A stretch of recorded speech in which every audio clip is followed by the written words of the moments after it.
So welcome to a brand new series we're doing called Stuck, and it's actually about getting unstuck. So it's about how to get out and stay out. This is the one graphic where I couldn't put the Manifest logo on and put it on there because it would like Manifest Church, get out and stay out. That wouldn't, that wasn't quite what I was looking for. So I thought I'd leave the logo off. But this series, we're going to get into some pretty heavy stuff. And so I thought, let's start light. Tori did a fantastic job of doing that already, but I was thinking the lightest we could possibly go to start would be with puppies. So we're gonna look at some pictures of things and people and animals that are stuck. And I'm the kind of guy that likes to add captions. I do it anyway in my mind, so I thought I might as well put that. When you do things that embarrass yourself, I'm adding a caption to you. I just need you to know that. And I may not put that on a picture, or I might. So there's that one. This one is one of my favorites. You've probably seen this one before. How did this happen? I'm not sure. So good. I guess you need bigger feet. Parents, you have been here, right? This has happened. What is it with children in toilets? I'm not sure what the fascination is other than the splashing. Here's another one. You know what I found on the internet? A lot of stuck pictures with animals have to do with cows. I don't know. They obviously aren't that bright. This one, Our kids never did that. They did all kinds of things, which I can't even describe to you in public in toilets, but not that. That's gifted. I don't know. I'm not sure. Then there's this one. Love that one. Oh, it got quiet. Apparently, horses stuck, not funny. Got it. Okay. How about this one? Yeah. How about you go first? You help them. Can you imagine that moment? Oh, and then this one. Okay, can I get a witness? Stuck in traffic, super frustrating, right? Hands, no. You guys are just like calm. No, it's good. So I think before I bring it around to the super deep stuff, what we need to do is transition into a quote from Morpheus from The Matrix. It's actually not a quote but it's a meme. So here it is. You ready? This is going to change your life. You get nothing out of the message. This right here. What if I told you you're not stuck in traffic? You are traffic.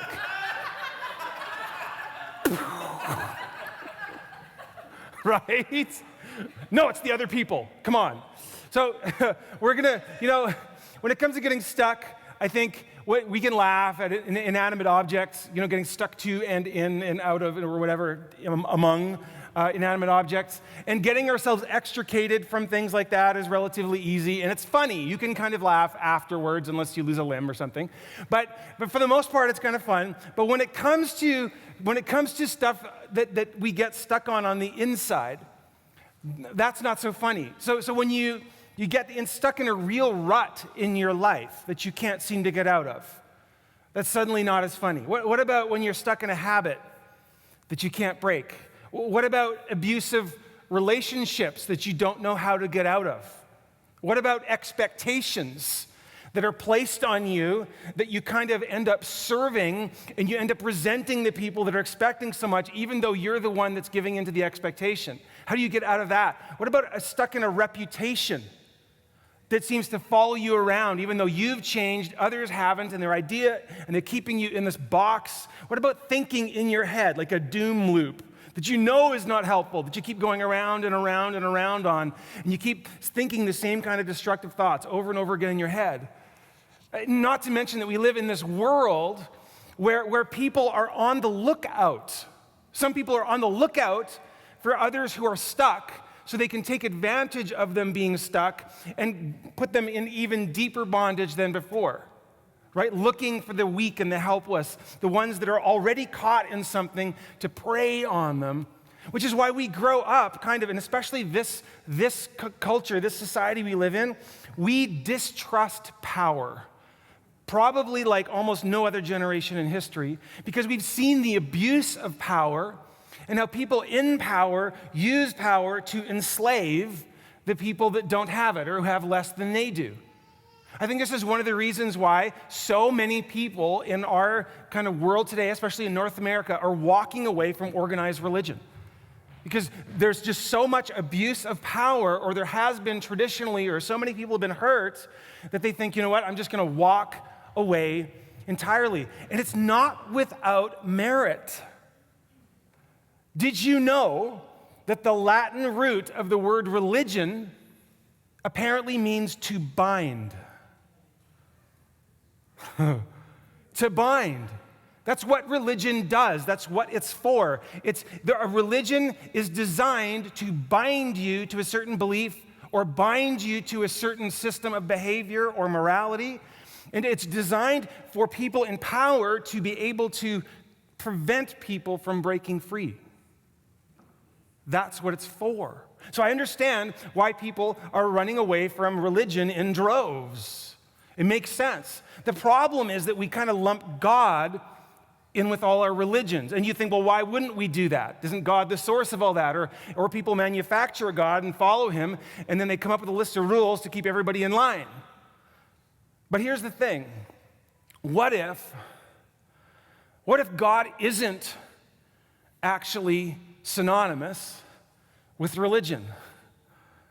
What if God is someone that we've got all wrong? What if God is being blamed for religion when God is actually trying to free us from religion? Wouldn't that be crazy? So what we're going to do in the next little while is we're going to watch Jesus interacting with some people who are stuck, hopelessly stuck in a couple of different issues, and we're going to watch what he does. Now, here's how Christianity is different than any other world religion. Christianity is different in that Jesus is the embodiment of God. In other words, he is God in the flesh. And he actually said, if you want to know what God is like, look at me.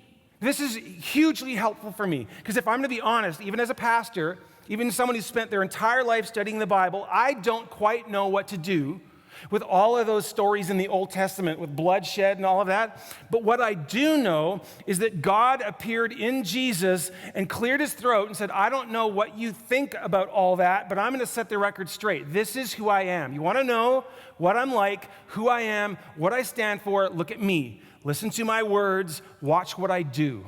So we're going to watch Jesus interacting with a guy today who was hopelessly stuck. And here's the backstory. So this is, like pastors like to do like this cultural background. Here's the cultural background. Jesus and his disciples were in a boat. There it is. You got it. Okay? So they're in a boat. They're on a lake. Okay? So now you're like, yes, boats, lakes. I'm informed. Okay? So here it is. So here's the story. They, who would that be? Jesus and the disciples, yes. See, went across the lake to the region of the Gerasenes. How'd they get there? I told you, in a boat. Okay, Jesus can walk on water. I'm just saying, it's not assumed. They're in a boat. So they went across to the region of the Gerasenes. When Jesus got out of the boat, a man with an impure, or another translation would say evil, spirit, a demon, came out to meet him. Came out from the tombs to meet him. Now, I realize that I've already lost some of you. A demon? Oh, okay, sure. So you're one of those churches. You, Brad, come on. You look like a reasonably smart guy with a bad haircut. Really, do you honestly believe in demons? Come on. We live in a day when, science and has disproven all of that. Do you believe in demons? I want you to listen to me very carefully. I do not believe in demons. I don't have to believe because I've experienced them. It is so far beyond belief. You can't talk me out of it because there's no talking out of it. If you had seen what I've seen, it's not just I read it in the Bible, so there it is. I mean, that would be a good enough place to start, but I have locked eyes. I have seen them with my eyes, physical eyes. I've watched people being possessed and turned inside out. I've watched people constricting in their bodies. I've watched all of that stuff. I have seen it. I don't believe it. I know it. Now, you don't have to go there with me, but that doesn't make it any less true. Like your belief in it doesn't change a thing, actually, except your experience of it, maybe.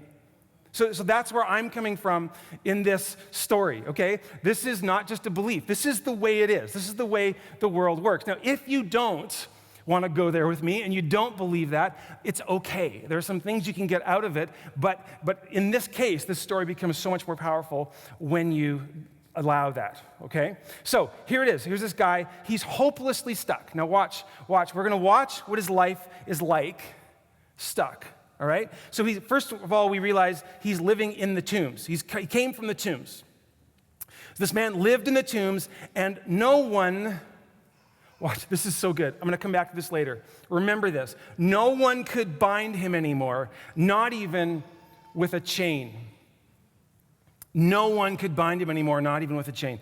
For he had often been chained hand and foot, but he tore the chains apart and broke the irons on his feet. No one was strong enough to subdue him. No one was strong enough to subdue him. Why? Because he had been subdued by a greater power than anyone else that was trying to bind him. No human could bind him because something greater than human had bound him.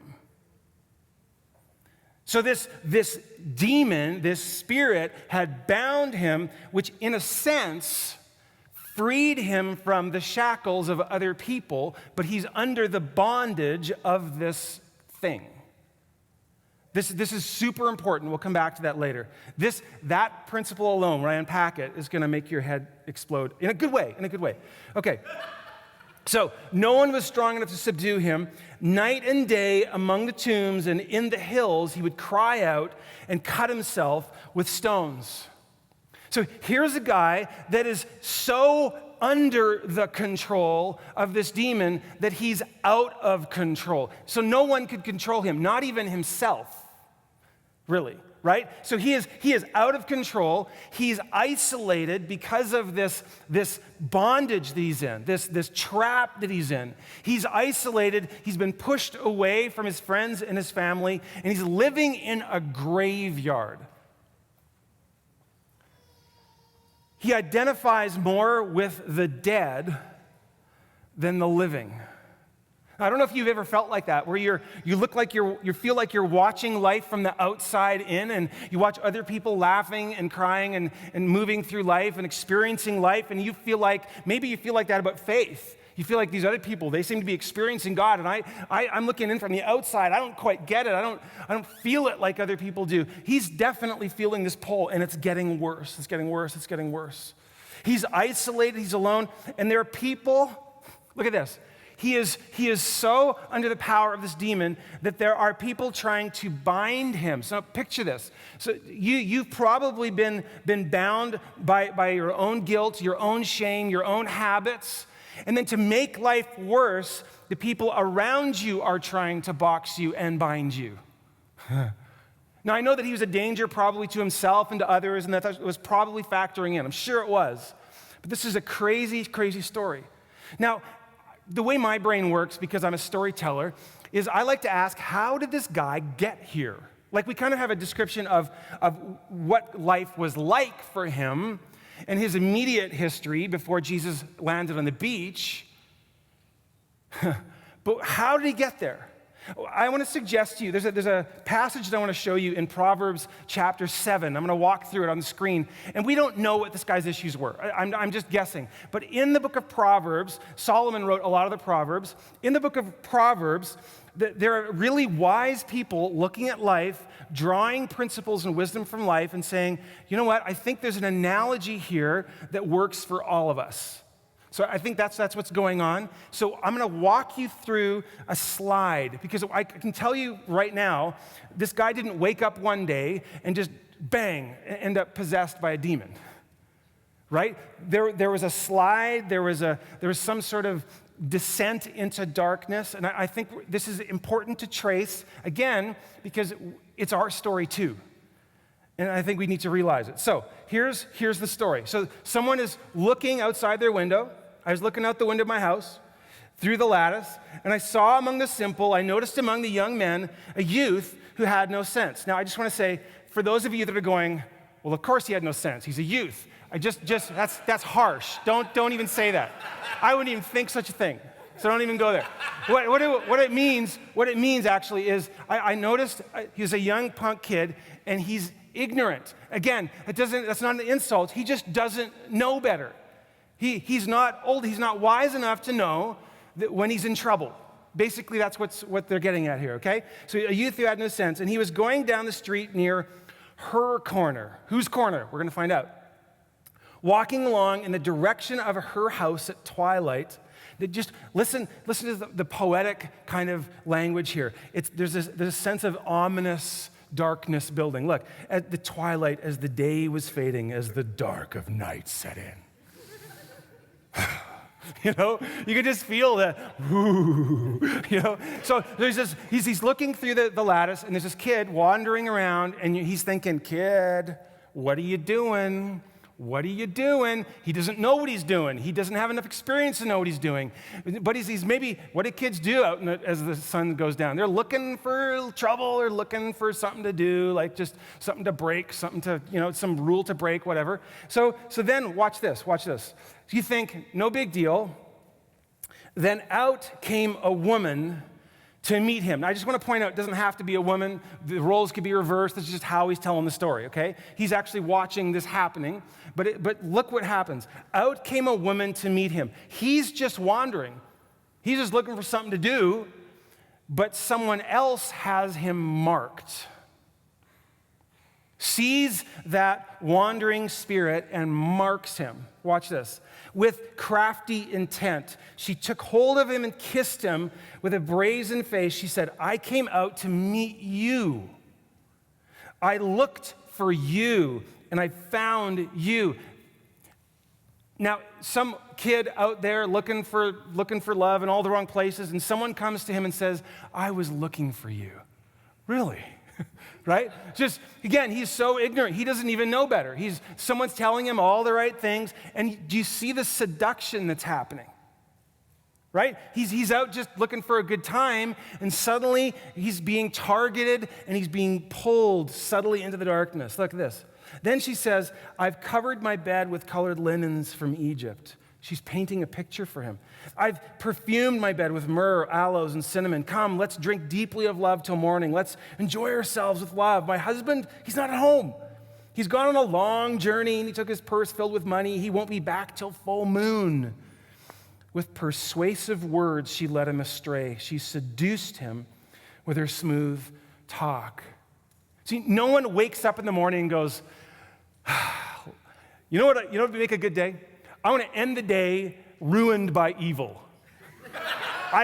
Is there any way, like literally out of the day, it's like, I don't know, it's like, let's ruin my life. Hey, anybody got an idea? I want to wreck my life, just out of the blue? No, he's just looking for some fun, not realizing that he's targeted, that you have an enemy that's looking for that to seduce you in that direction. And you go, I don't know. If no one's looking and you start to rationalize and no one's going to find out, none of you have ever done that in any sphere of your life, I realize. But just in case it ever does happen to you, now you'll know, okay? I've never done it for sure. So all at once, I should show you. All at once he followed her like an ox going to the slaughter. Look at all the metaphors here. It's like, how do I make sure they get it? Like an ox going to the slaughter, like a deer stepping into a noose till an arrow pierces his liver, like a bird darting into a snare, little knowing it will cost him his life. Listen to me. Pay attention to what I say.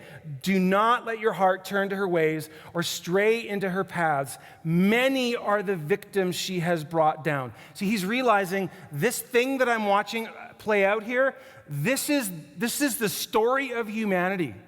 This is the story of how we all start out kind of meaning well, ignorant, not realizing what's at stake in life, and before we know it, we're sucked into things we had no business being sucked into. We didn't even plan on going there. And look at this. Her house is a highway to the grave, leading down to the chambers of death.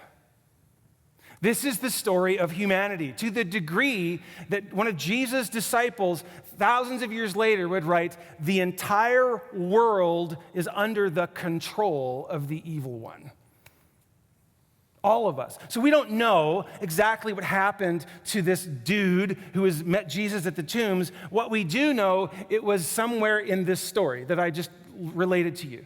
Somehow he got sucked into something that he didn't mean to get sucked into, and slowly his control was taken away from his life until no one could help him. Now, every single one of us are on that slide. Every single one of us are on that slide until or unless somebody meets us, someone else meets us on that road, which is what Jesus is doing on that beach. So let's go back to the beach. Watch this. This is so cool. When he, that demonized guy, saw Jesus from a distance, he ran and fell on his knees in front of him. Now, I just want to point something out. He has demons in him who are taking control of him. And even in the midst of that intense and vile darkness, he has a free will. And I don't know what he was going through. Maybe the demons in him, because I've watched this happen with people, are recoiling at the presence of Jesus. And he goes, "Really? You don't want to talk to him? Then I'm talking to him." Right? Because he's sick of being in this bondage. Whatever it was, he clued into the fact that person can help me. And he somehow pulls himself together, fights the voices, fights the power that's being taken over, or been taking him over, and he runs to Jesus, and he falls at his knees, and he falls at his feet, which is a symbol of worship. It's a symbol of desperation, and it's a symbol of worship. Now, the disciples must have been super confused because he shouted at the top of his voice, "What do you want with me, Jesus, Son of the Most High God? In God's name, don't torture me." And the disciples are like, "Oh, no, it's okay. He won't torture you." But it's not the guy talking anymore. Now the demon is talking through the guy, which, again, I've witnessed. I've watched voices change, all of that stuff. This is real. So this guy is now kind of back and forth. The guy comes forward, now it's the demon talking, and again, I've watched this happen. It's crazy. For Jesus had said to him, "Come out of this man, you impure spirit." And then Jesus asked him, "What's your name?" So this spirit, there's something else going on. "My name is Legion," he replied, "for we are many." Now, I did a little research, and apparently in the time of Jesus, a legion of Roman soldiers could be as many as 5,000 soldiers. So here's the enemy. In some ways, they're terrified. These demons in this guy are terrified of Jesus, and they're thinking, the least we got to try and intimidate him. We're many. We're legion. There's 5,000 of us. And Jesus doesn't even care. Like, it doesn't rattle him, doesn't matter to him how many there are. It's so cool. And I just want you to know, I just want you to see in this story, no matter what you're caught in, no matter what you're stuck in, whether it's in your head, whether it's people's expectations, whether it's a reputation, whether it's an addiction or a sin or something you've never been able to put behind you, I want you to see in this story that someone even under the power of this incredible supernatural force could still choose to put himself at the feet of Jesus. That choice is yours. No one can take that from you. No one. Did you know that this is one of the lies of the universe? No one can take away your free will. God doesn't even take away your free will. You get to choose. The enemy, Satan, can't take your free will. He can subdue you to the point where you think you don't have one, but that's different. If this guy could choose, you can choose. If this guy can override 5,000 demons, I think we can make the choice. Okay? So that's good news. Now, I just also want to point out that every single one of those demons, however many there are, let's say 5,000 demons, every single one of those demons are something he is captive to.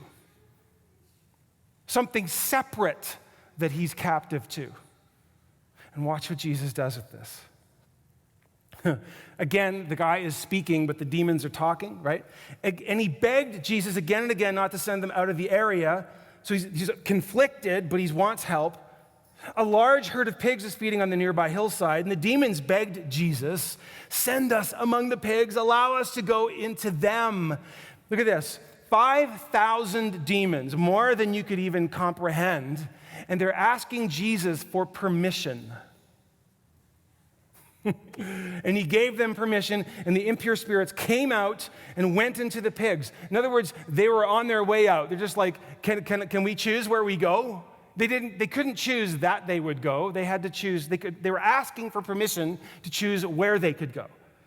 And the herd, about 2,000 in number, this could be one for every demon, I don't know, rushed down the steep bank into the lake and were drowned. Oh.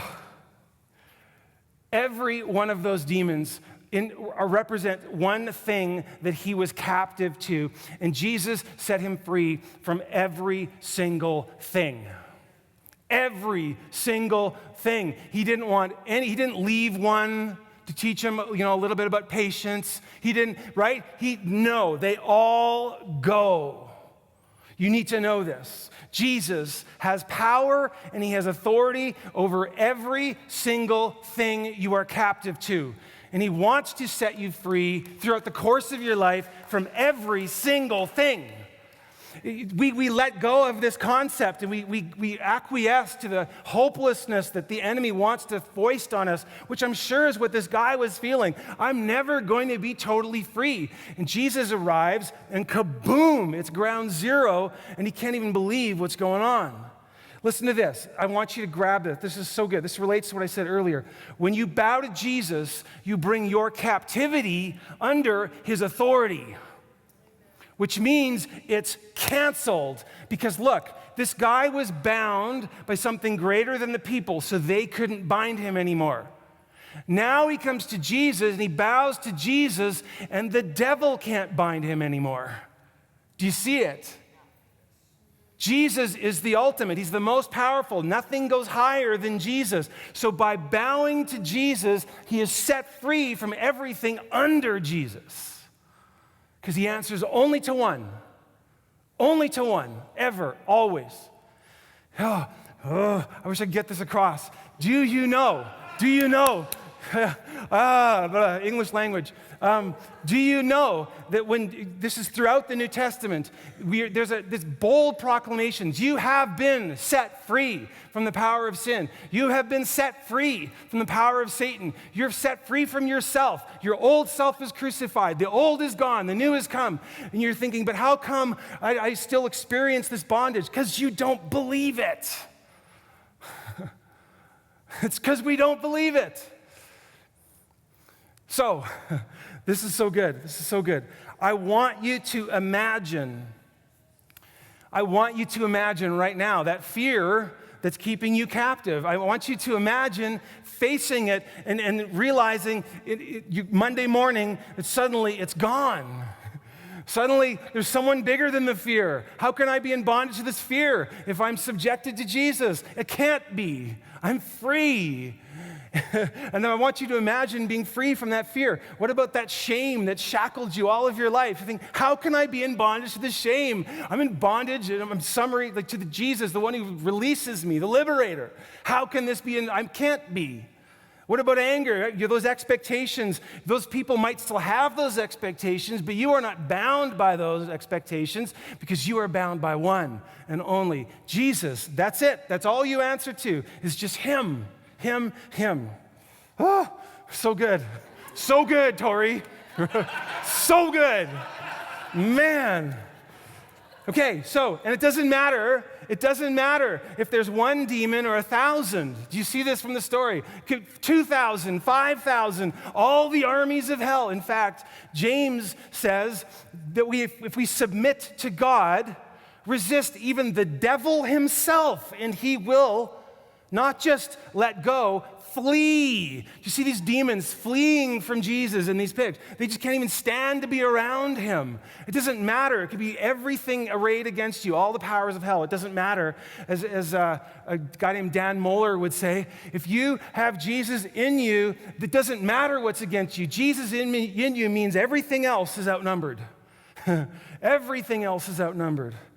Oh, so good. So, there's a story, Steve, we were talking about this a couple of weeks ago. I know I picked on you last week, this week. Good story. I think it might have been Martin Luther, one of the reformers that took kind of Christianity and out of Catholicism a little bit and created the Protestant movement, this guy. So there's a story about how he woke up in the middle of the night and he heard Smith Wigglesworth, was it him? Okay. So he heard a sound in the middle of the night. And he woke up and he went into the kitchen or something, and the devil himself is sitting at the kitchen table. And there's a candle lit, and Smith Wigglesworth, instead of fighting him and going, "Oh no, it's the devil," just said, "Oh, it's just you. Just lock up when you leave." And he just went to bed. Right? It's like, I don't even have to deal with you. You're done. Jesus defeats you. You trump. Like, I'm not going to worry. I'm not going to give you power over me because I win. It's just how it is. So, okay, back to the dude. Back to the demon dude, who's no longer the demon dude. Watch this. This is so good. Those tending the pigs ran off and reported this in the town and countryside, and the people went out to see what had happened. When they came to Jesus, this gets better. They saw the man who had been possessed by the legion of demons sitting there at Jesus' feet, dressed and in his right mind, and they were afraid. We've done this before, but why are they afraid? Because all these years they had been captive to this fear of this demon guy in the hills wailing and screaming at night. Now someone bigger than the demon guy just arrived. They knew how to deal with him, just leave him alone. But now, right, they don't understand. They don't know what to do. But the man, he went away and began to tell in the Decapolis how much Jesus had done for him, and the people were amazed. Well, yeah. He was dressed.